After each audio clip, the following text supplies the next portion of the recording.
गौतम बुद्ध की कहानी। एक दिन गौतम बुद्ध अपने शिष्यों के साथ एकदम शांत बैठे हुए थे। उन्हें इस प्रकार बैठे हुए देख शिष्य चिंतित हुए कि कहीं वह अस्वस्थ तो नहीं है। एक शिष्य ने उनसे पूछा कि आज वह मौन क्यों बैठे हैं। क्या शिष्यों से कोई गलती हो गई है? इसी बीच एक अन्य शिष्य ने पूछा कि क्या वह अस्वस्थ हैं, पर बुद्ध मौन रहे। तभी कुछ दूर खड़ा व्यक्ति जोर से चिल्लाया, आज मुझे सभा में बैठने की अनुमति क्यों नहीं दी गई है? बुद्ध आंखें बंद करके ध्यान मग्न हो गए। वह व्यक्ति फिर से चिल्लाया, मुझे प्रवेश की अनुमति क्यों नहीं मिली? इसी बीच एक उदार शिष्य ने उसका पक्ष लेते हुए कहा कि उसे सभा में आने की अनुमति प्रदान की जाए। बुद्ध ने आंखें खोलीं और बोले, नहीं, वह अछूत है, उसे आज्ञा नहीं दी जा सकती।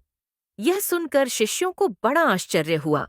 बुद्ध उनके मन का भाव समझ गए और बोले, हाँ, वह अछूत है। इस पर कई शिष्य बोले, हमारे आश्रम में जात पात का कोई भेद ही नहीं, फिर वह अछूत कैसे हो गया?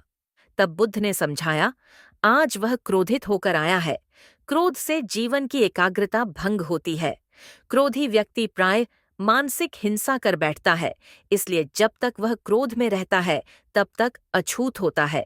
इसलिए उसे कुछ समय एकांत में खड़े रहना चाहिए। क्रोधित शिष्य भी बुद्ध की बातें सुन रहा था। पश्चाताप की अग्नि में तपकर वह समझ चुका था कि अहिंसा ही मनुष्य का महान कर्तव्य व परम धर्म है।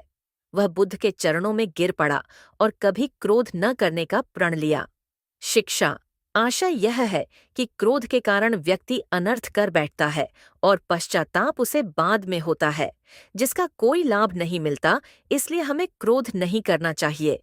असल मायने में क्रोधित व्यक्ति अछूत हो जाता है और उसे अकेला छोड़ देना चाहिए। क्रोध करने से तन, मन और धन तीनों की हानि होती है। क्रोध से ज्यादा हानिकारक कोई और वस्तु नहीं है।